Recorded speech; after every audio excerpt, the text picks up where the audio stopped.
गुरुर्ब्रह्मा गुरुर्विष्णू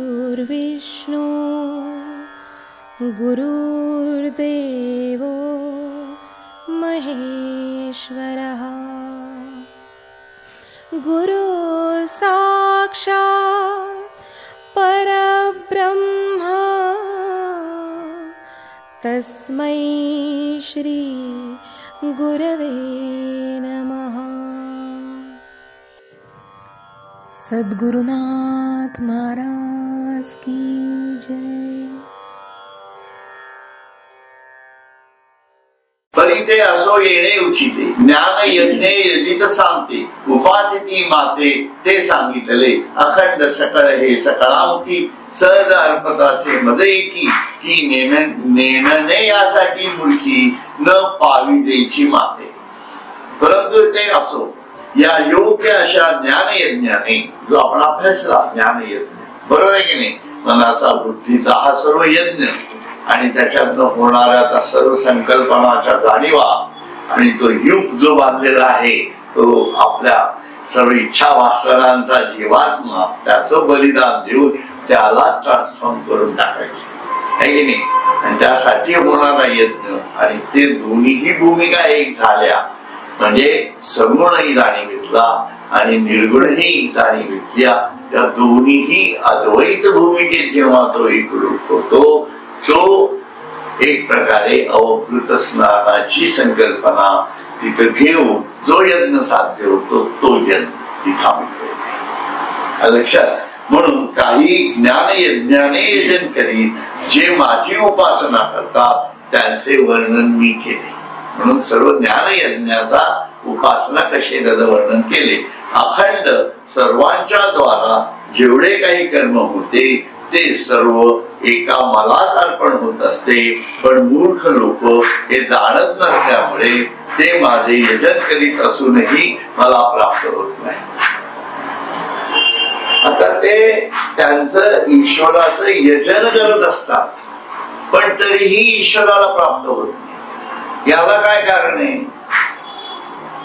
याला कारण ते मी ईश्वर एकटा अहंकार, मी यजन करतो ईश्वराचं, मी देवाची पूजा करतो, मी देवाची भक्ती करतो, मी जप करतो, मी असं करतो, मी फलाणं करतो, याचा अहंकार आला ना आहे की नाही। तावातावाने लोक सांगतात आहे की नाही। तुम्ही साधा विचार करा की कुठलीही तुम्ही समजा अगदी 4 धाम यात्रा करून आला असाल तर माणूस येणाऱ्याला काय सांगतो, त्याला माहिती नसलं तरी काय याची सांगायची हौस असते। हा 4 धाम यात्रा करून आलो गप्प बसलाय घरात असं झालंय कधी? एकही माणूस आता दिसत नाही। ही वस्तुस्थिती आहे। कुठलंही अगदी बालाजीला जाऊन आले, अगदी पर्वतीवरच्या शंकराला जाऊन आले तरी सांगते आज पर्वतीला गेलो होतो। कुठेतरी मोठी पताका लावून आल्यासारखं अध्यात्म चालतंय, याला यजन म्हणणार का असा सरळ प्रश्न आहे। पण यजन तर होत आहे की नाही। याला पुण्ययुक्त पाप असं म्हटलं। लक्षात घ्या, पवित्र पापी, पवित्र पाप, पवित्र पापी नाही पुण्ययुक्त पाप। तो पवित्र नसतो, पवित्र हा शब्द शुद्धी झालाय नाही का, उलट विशुद्ध असतो तो एक प्रकारे असो। म्हणून अखंड सर्वांच्या द्वारा जेवढे काही कर्म होते ते सर्व एक मलाच अर्पण होत असते, पण मूर्ख लोक हे जाणत नसल्यामुळे ते माझे यजन करीत असूनही मला प्राप्त होत नाहीत असं भगवंतांनी स्वतः म्हटलेलं आहे। अहम क्रतुरहम यज्ञः स्वदाहम अहम औषधम मंत्रो अहमेवा अज महमग्नि अग्नि अहम ऋतम। मी श्रौत यज्ञ होय, बरोबर, श्रौत यज्ञ होय, मीच स्मार्त यज्ञ ही आहे, मीच स्वधा म्हणजे पितरांना दिले जाणारे अन्न असून मीच औषधी म्हणजे सर्व प्राण्यांचे भक्षस्थान आहे, मीच मंत्र असून मीच घृत आहे, मीच अग्नी आहे, मीच हवन केले जाणारे द्रव्य आहे. तुम्ही जर उपनिषदांचा अभ्यास केला असेल तुमच्या लक्षात येईल की प्रत्येक ठिकाणी असं आहे, ईश्वराचं स्वरूप काय आहे असा प्रश्न विचारला जातो नचिकेताला. तेव्हा त्या प्रत्येक वेळेला अग्नी, वायू या सगळ्या गोष्टी कशा कशा जाणीवेतनं ब्रह्म आहे. म्हणून आपण नेहमी म्हणतो अन्न अन्न हे ब्रह्म आहे असं म्हटलं जातं, बरोबर आहे की नाही. त्यात कारण काय आहे की मी श्रौत यज्ञ म्हणजे श्रुती मध्ये सांगितलेला जो यज्ञ आहे तो यज्ञ मी आहे. कारण हा जो अधियज्ञ म्हणून जो आहे सर्व याचा तो स्वतः ईश्वरच आहे. आपण पाहिले अधिभूत अधियज्ञ हा पाहिलेला आहे. तर तो जो अधियज्ञ आहे तो स्वतः क्षेत्रज्ञच असतो थोडक्यात.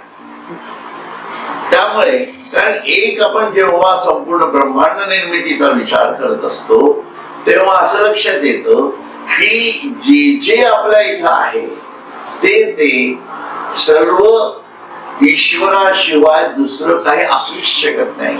कारण त्यानेच निर्माण केलं म्हणून ते आहे, आपलं काहीच नाहीये.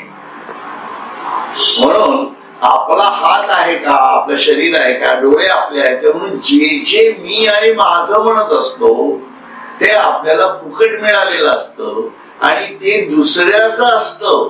दुसऱ्याचं म्हणजे ज्याला आपण आपलं मानत नाही त्याचं असतं. आपण कोणाला आपलं मानत नाही, ईश्वराला आपण आपलं मानत नाही. आयुष्यभर ईश्वर आणि मी वेगळाच आहे असं मानत असतो. पण बाकी सगळं माझं असतं. माझं घर असतं, माझे पैसे असतात, माझी बायको असते, माझी पोरं असतात, माझी नातवंड असतात, हे सर्व माझं असतं ईश्वर सोडू. बरोबर आहे की नाही.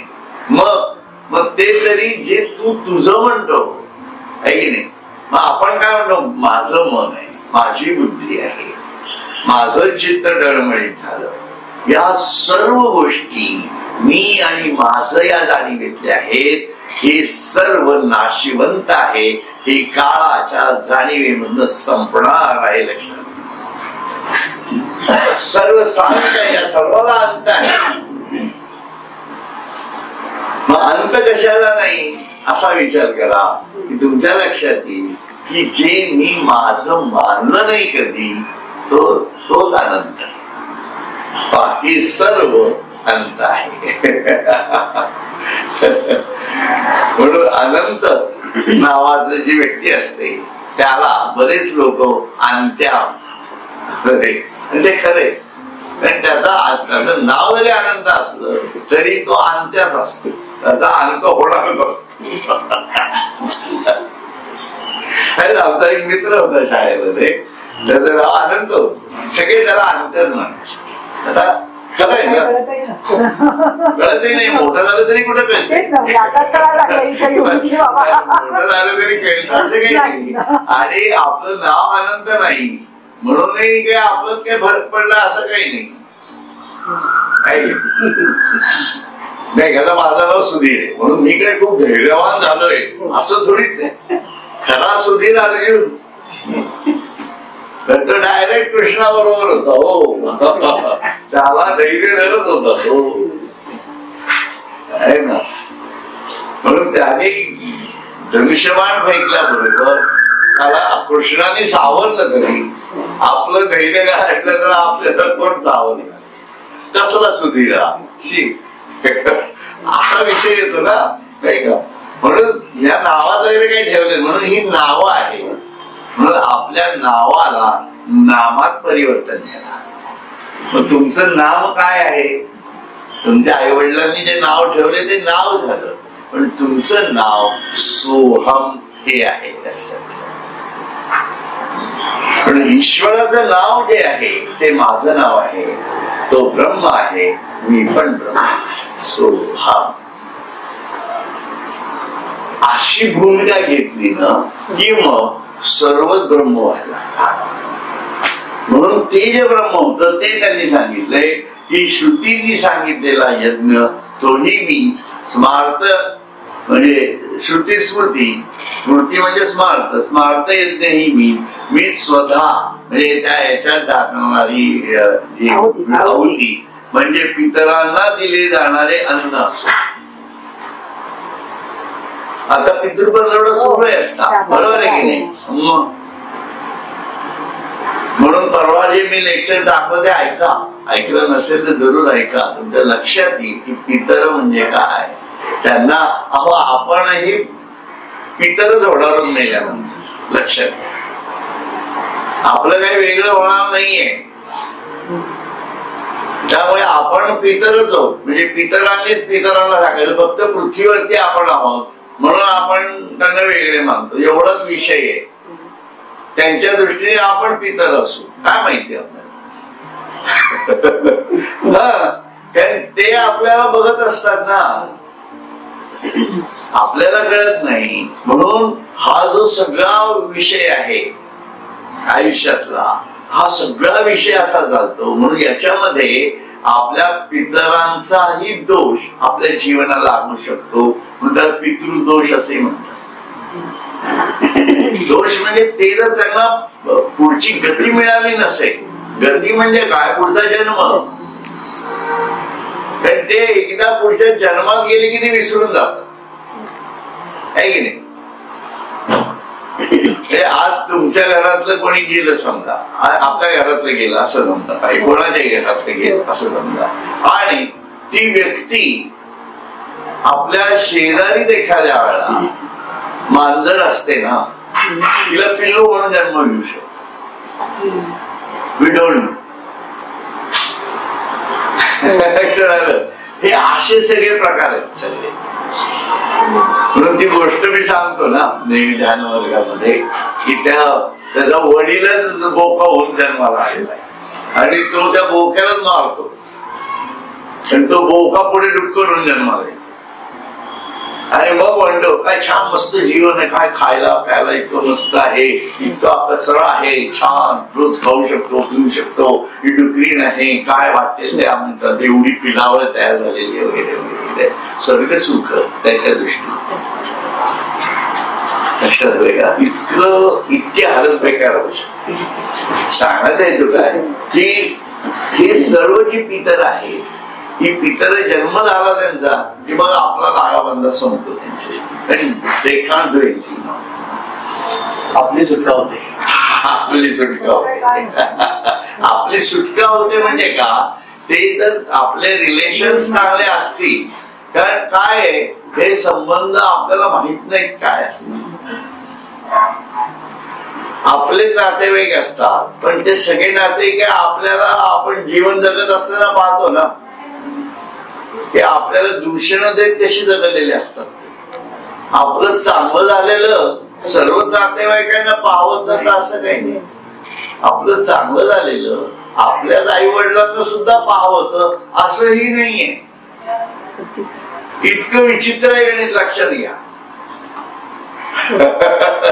हे ऐकायला आणि याला सगळे जरा अवघड जातात या गोष्टी, पण या सत्य आहेत.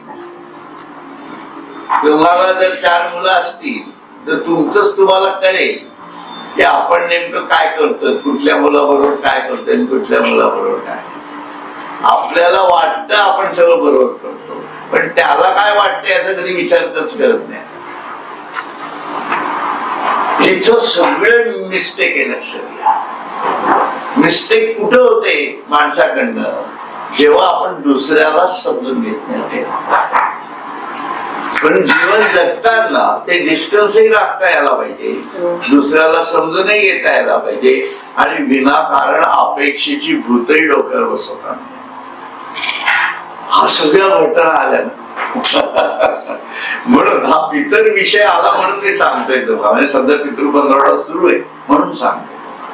म्हणून आपल्याला याच्यातनं बाहेर पडायचं. जे होऊन गेले ज्यांना पडायचं नाही ते बघतील त्यांचं ते काय करायचं ते, पण मला याच्यातनं बाहेर पडायचंय. म्हणून आपल्या जीवनाला त्या जाणीवेतनं न्या आणि स्वतःचा आत्मज्ञानापर्यंतचा उद्धार करून घ्या. तुमची पितर सुद्धा उद्धार पावते. म्हणून तुकाराम महाराज काय म्हणतात, आपला आपण उद्धार केला हे काही विशेष नाही. आपल्या बरोबर बाकीच्यांचाही उद्धार करू शकतो हे विशेष आहे अध्यात्मातलं. ते जमलं पाहिजे. म्हणून तुम्ही बाकी कोणाचा विचारच करू नका. त्याला कळत नाही म्हणून आपला अध्यात्म सोडायचं नाही. अरे मी करतो आहे ते त्याच्या उद्धारासाठी करतो हे कळलं पाहिजे. माझा तर होणारच आहे, माझा तर होईलच समजा. म्हणून अध्यात्मात कॉन्फिडन्स सुद्धा लागणारच आहे. अहंकार नको, कॉन्फिडन्स लागणार. आणि आपल्या भारतामध्ये सनातन धर्माची एवढी व्यवस्था करून ठेवलेली आहे की तुम्ही बद्रीनाथला वगैरे गेलात ना तर स्वतःच श्राद्धही करून या. या सर्व गोष्टी आपल्याला आपल्या जीवनात आणता यायला पाहिजे. म्हणून हे सगळं जेव्हा करतो माणूस तेव्हा शारीरिक तपाची जाणीव जेव्हा तयार होते तेव्हा ईश्वर समजून घेऊन ईश्वरासाठी तप करा. म्हणून बिडकर महाराज आत्मज्ञानी झाल्यानंतर त्यांनी नर्मदा प्रदक्षिणा केली. लक्षात ज्ञानेश्वर माऊली, रामदास स्वामी या सर्वांनी ईश्वर जाणून घेतल्यानंतर ते या प्रवासाला बाहेर पडले. हा प्रवास ही काही मजा म्हणून करायची नाही. लक्षात आलं. किंवा मला निसर्ग खूप आवडतो म्हणून निसर्गात फिरायला जायचोय म्हणून वगैरे असं पण नाहीये. म्हणून तुम्ही जेवढे विशाल व्हाल तेवढा ईश्वर तुमच्या आत येऊन बसणार. म्हणून तुमची बुद्धी जेवढी असते तेवढाच तुमचा देव असतो असं म्हटलं जातं. म्हणून आपल्या बुद्धीला जेवढं तुम्ही विशालात घ्याल तेवढा ईश्वर, पण तो अनंत आहे. म्हणून बौद्धिक विशालता ही फार महत्वाची होत असते. असं म्हणून मीच हवन केले जाणारे द्रव्य आहे. म्हणून या संपूर्ण विश्वामध्ये तुम्ही एका दृष्टिकोनातून जर पाहिलं तर सातत्याने यज्ञ चालू आहे. उत्पत्ती, स्थिती, लय हा यज्ञच आहे ईश्वराच्या जाणीवेतला. आणि त्या यज्ञाचा मंत्र हा एकच आहे, मी ब्रह्म आहे आणि सर्व खरविदं ब्रह्म. त्याचा नियमही प्रकृतीला त्यांनी घालून दिलेला आहे की या व्यतिरिक्त दुसरं कुठलंही हवन याच्यात व्हायला नको. आणि माझ्याकडनं जे मिळेल तेच हवन व्हायला पाहिजे, कारण दुसरं काही निर्माणच होऊ शकत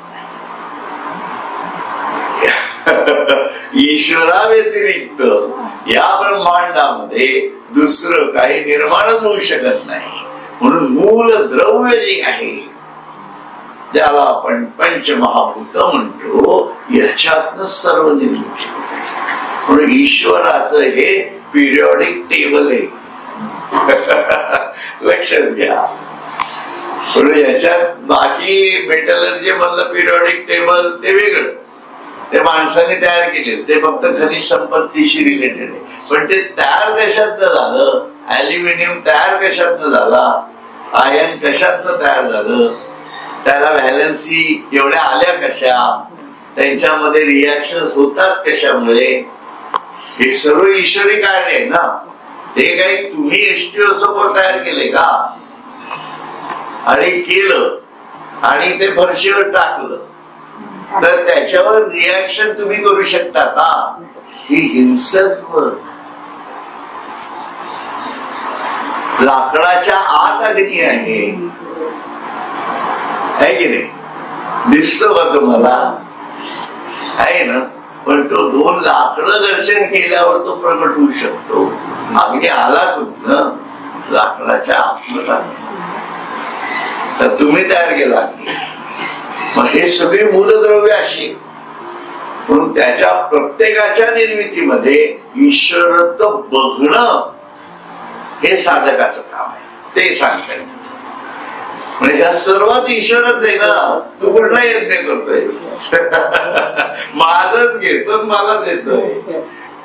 म्हणून नको या पान फुले काही, आहे की नाही? असं दिगणित आहे. म्हणून तोची जाणीवेचा जरी उदय होते, तोची जाणीवेचा जरी उदय होते, तरी मुदल वेद मीची आहे आणि तो विधानाते जयाविये, तो क्रतु ही मीची. मग त्या कर्मापासून भरवा, जो सांगोपांग आघवा, यज्ञ प्रगटे पांडवा, तो ही मी गा. स्वाहा मी स्वधा, सोमादी औषधी विविधा, आज्य मी समिधा, मंत्र मी हवी, होता मी हवन कीजे, तेच अग्नी तो स्वरूप माझे, आणि कृतवस्तू जे जे ते ही मीची.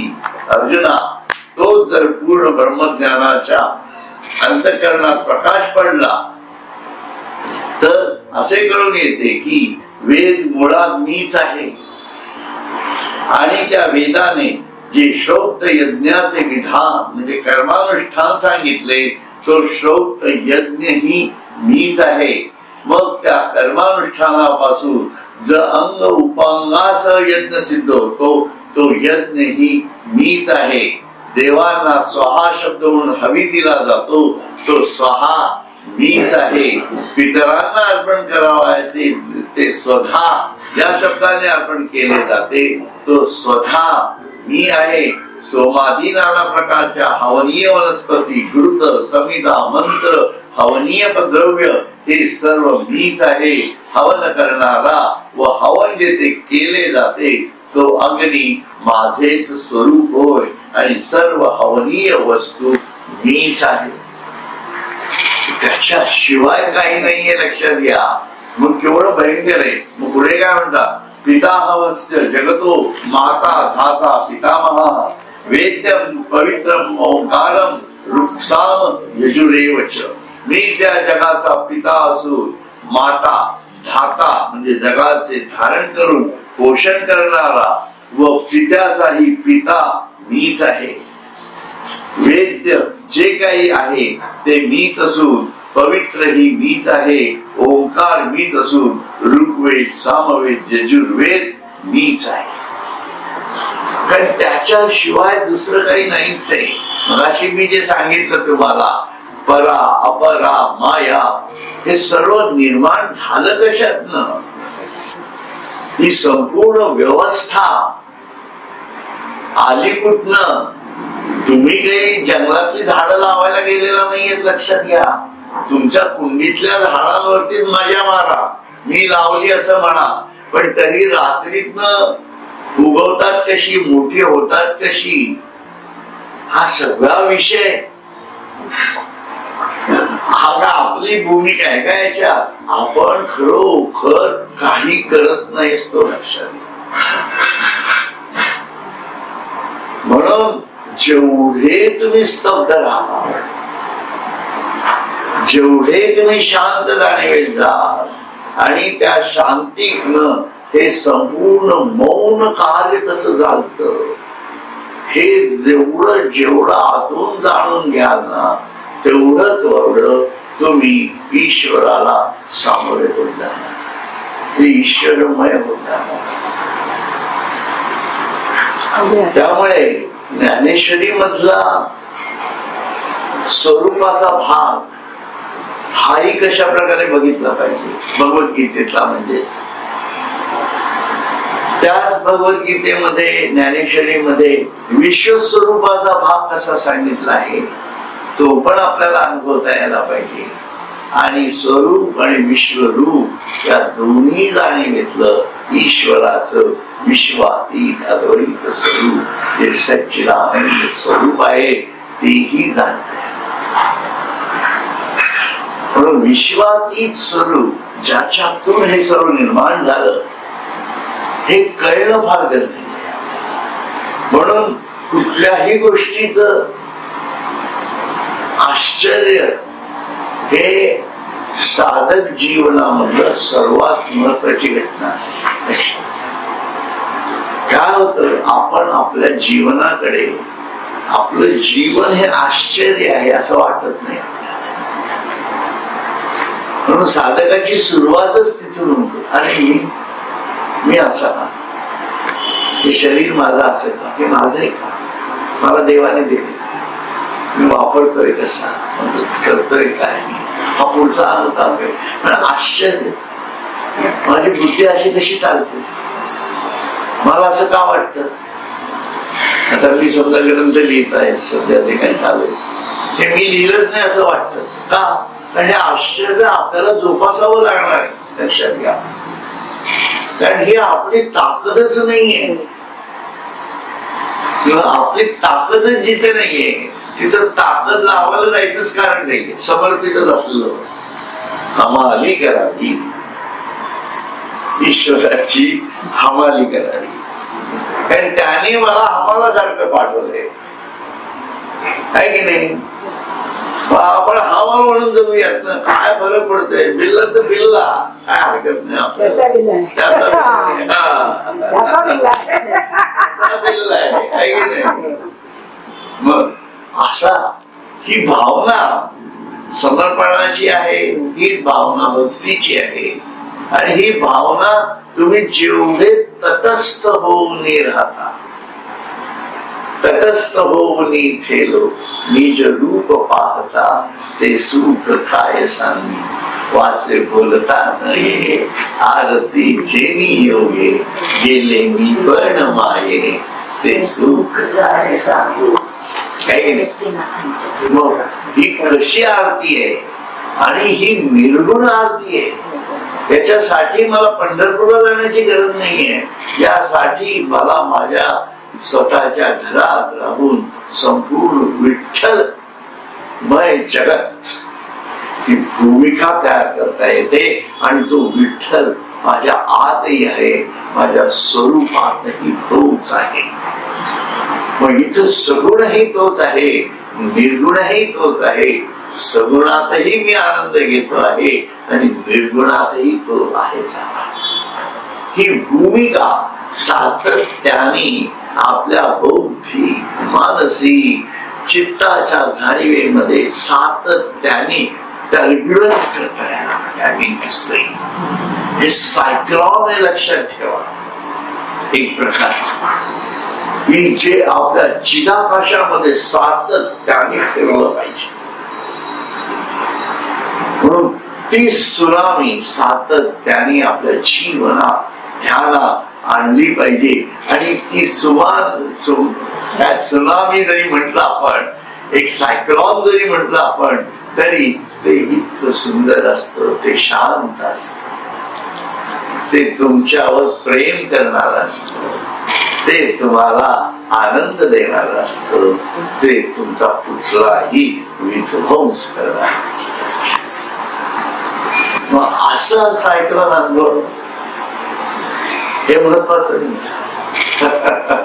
आणि यासाठी ती तटस्थता लागते असं ते म्हणताय. म्हणून मी त्या जगाचा पिता असून, मग तो एकदा पिता झाला, माता रामो मत पिता रामचंद्रा, एकदा झाल्यानंतर त्यांनी जगाचं धारण केलेलं आहे ना.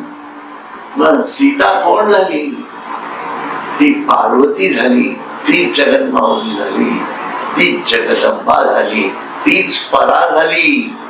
आणि तीच परा अपरा होऊन मायेमधून माझ्याशी माझ्या बरोबर आहे. म्हणून ती माझी आई होऊन बसते. सगुण आणि निर्गुण एकच झालं ना जीवनामध्ये. हे वावताय नाही का असं आलेलं, कसं फिरून आलं बघा की तुम्ही.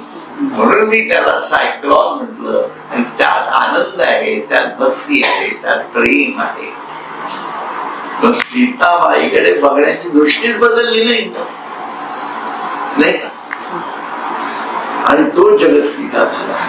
जगाचे धारण करून पोषण करणारा व पित्याचाही पिता मीच आहे.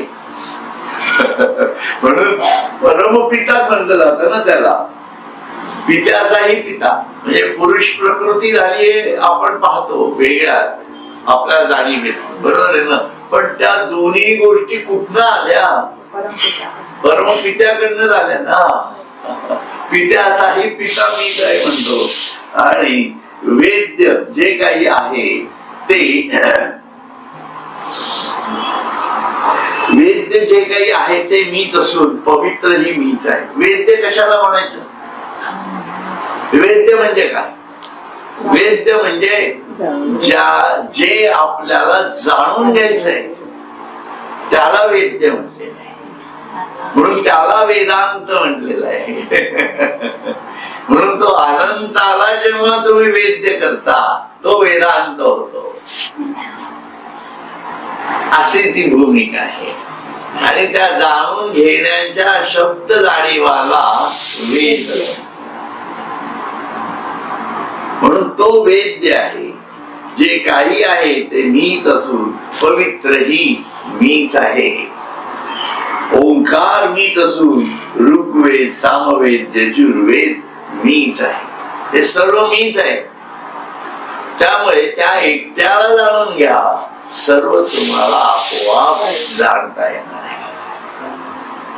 म्हणून कृपा केली रघुनाथे, ती कृपा प्राप्त करता येणार पाहिजे. असो म्हणून पैजयाचे अंग संगे ये प्रकृतीस्तव अष्टांगे जन्म पाविदत असे जंगे जगे तो पिता मीगा. तसे ज्याचा अंगसंग झाला असता प्रकृतीपासून अष्टविध अपरा कार्य प्रकृती व जगत उत्पन्न होते तो जगाचा पिता मीच आहे.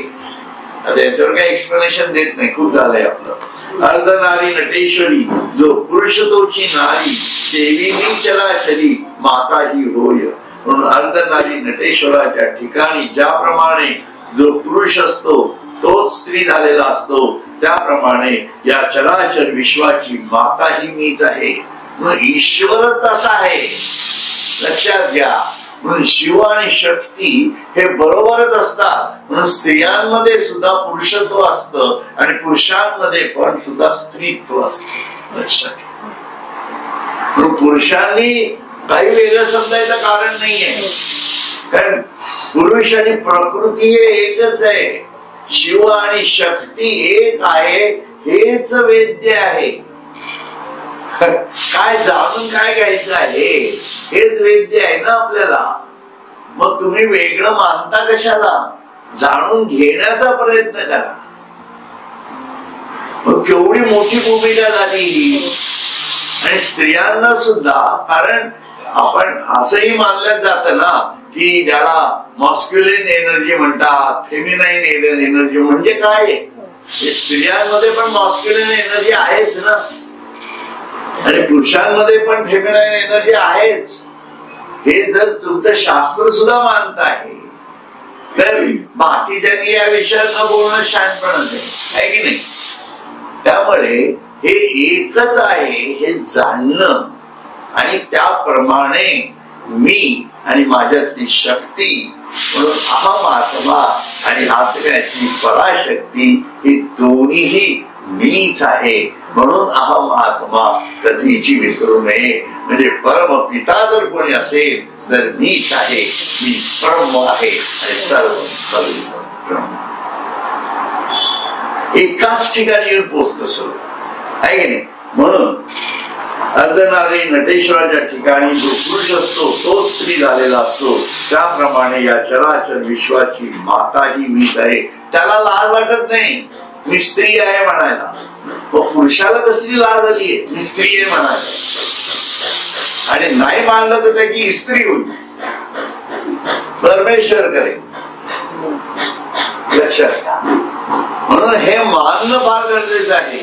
म्हणून पुरुष आणि स्त्री हा फरक हा काय म्हणतात अज्ञानी खुल्या बुद्धीच्या लोकांनी केलेला फरक आहे हा. स्त्री आणि पुरुषाचा फरक अध्यात्मात अजिबात सांगितलेला नाही. म्हणून पुरुष सुद्धा स्त्री गुणांनी युक्त असतात आणि स्त्रिया सुद्धा पुरुषांच्या गुणांनी युक्त असतात. कार्य पद्धतीतला फरक असेल, त्यांच्या पर्सेंटेज मधला फरक असेल एवढं नक्की, पण परंतु त्यांच्यामध्ये एकच आध्यात्मिक भूमिकेतनं ते जर एक ती व्यक्ती झाली तर ती तेवढीच ईश्वर प्रिय असते. ती सुद्धा जगन पिता असते. म्हणून जनाबाई किंवा ज्या सन मीराबाई किंवा कानोपात्रा, ज्या सर्व मुक्ताबाई, या सर्व काय होत्या, हे ईश्वराचं स्वरूप होत.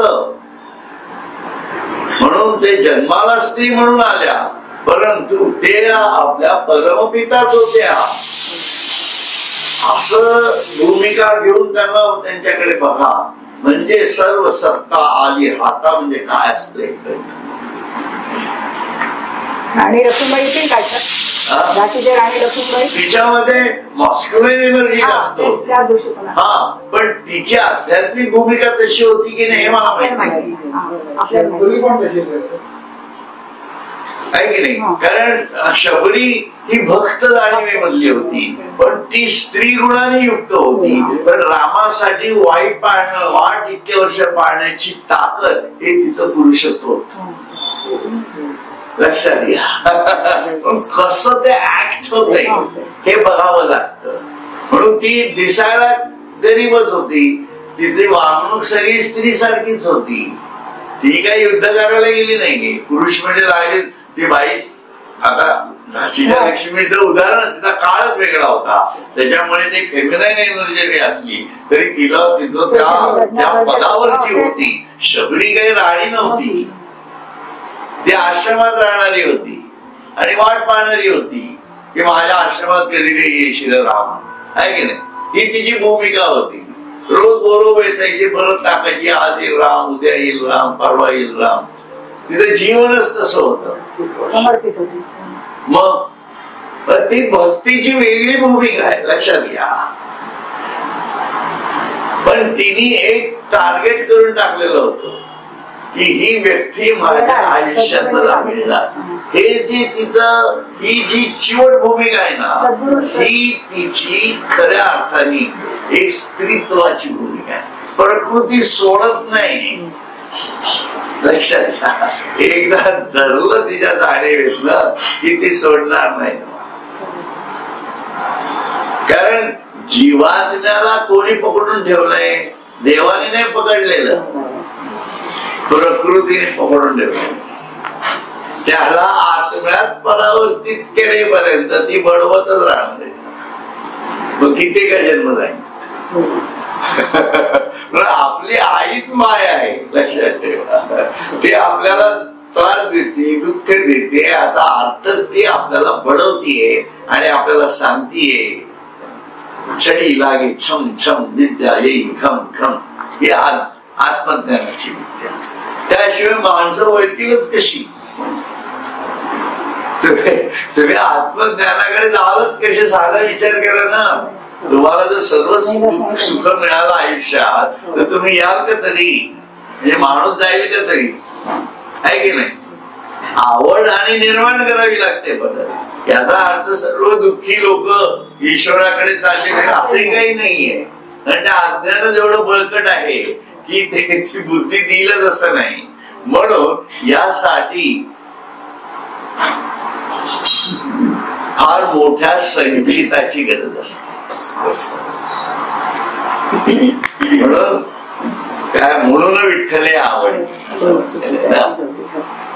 म्हणून हे जे पूर्वसंचित आहे त्यामुळे जर ही आवड निर्माण झाली असेल तर लक्षात घ्या, ईश्वर आपल्याला या जीवनात काय दाखवतो आहे, प्रकृती माता काय दाखवते आपल्याला ते बघा. नाहीतर काय रिटायर्ड व्हायला काही वेळ लागत नाही, आहे की नाही. आणि अगदी माझं तर म्हणणं असं आहे, मी खूप स्पष्ट आहे त्या बाबतीमध्ये. उद्या तुम्हाला सत्संगाला नाही जमलं पण ईश्वराला सोडून असं मला म्हणायचंय. मला सोडून जा, काही प्रॉब्लेम नाही. I don't have any problem with me. म्हणून कुठल्याही व्यक्तिमत्वात न अडकता त्या तत्व ईश्वराच्या तत्वज्ञानाच्या भूमिकेत अडका असं मी म्हणतोय. कृष्ण काय होता ते समजून घेण्यामध्ये अडका. म्हणून त्याच्या सगुणातही अडकू नका. कृष्णाच्या निश्चिन्न जाणीवेमध्ये जायचा प्रयत्न करा, म्हणजे आपल्याला कळेल की सगुणातला कृष्ण कसा होता. असं मी म्हणून तो सोडू नका. पृथ्वीवरची माणसं नाहीतरी सुटणारच आहेत कधी ना कधीतरी. फरक काय पडतोय त्याच्या? आज सोडलं तर उद्या सोडा, काय प्रॉब्लेम नाही. त्यामुळे याच्यातनं काय घेतलं पाहिजे आपल्याला नेमकं हे कळलं नाही, असं माझं हे लागे सोडा मला असे कारण कसं आहे, तुम्ही येता म्हणून मी माझा सत्संग होतो, नाही की नाही. तुम्ही नाही आला तर मी एकटा मग ईश्वराला येऊन बसावं लागेल. आता तो तुमच्या रूपाने येऊन बसतो, आहे की नाही. कारण बोलावं करावं तर लागणारच कीर्तन, आहे की नाही. असं होणार. असो म्हणून आणि राहिले जग येथे राहे, जेणे जीवित वाढत आहे ते मी वाचून नव्हे आन निरुते. त्याप्रमाणे जन्माला आलेले जग ज्याच्या ठिकाणी राहते, ज्याच्या योगाने त्या जगाचे आयुष्य वाढत जाते, तेही माझ्या वाचून दुसरे नाही, हे अगदी सत्य आहे. हे जे वाढत जाणं आहे, जगाचं सातत्याने जाणं आहे, म्हणजे काळावरती अधिष्ठित असणारा जो काळ स्वरूप आहे तेही माझं स्वरूप आहे असं ते म्हणतात. तर या ठिकाणी आपण आता थांबूया. हरि ओम तस्सत्. हरि ओम तस्सत्.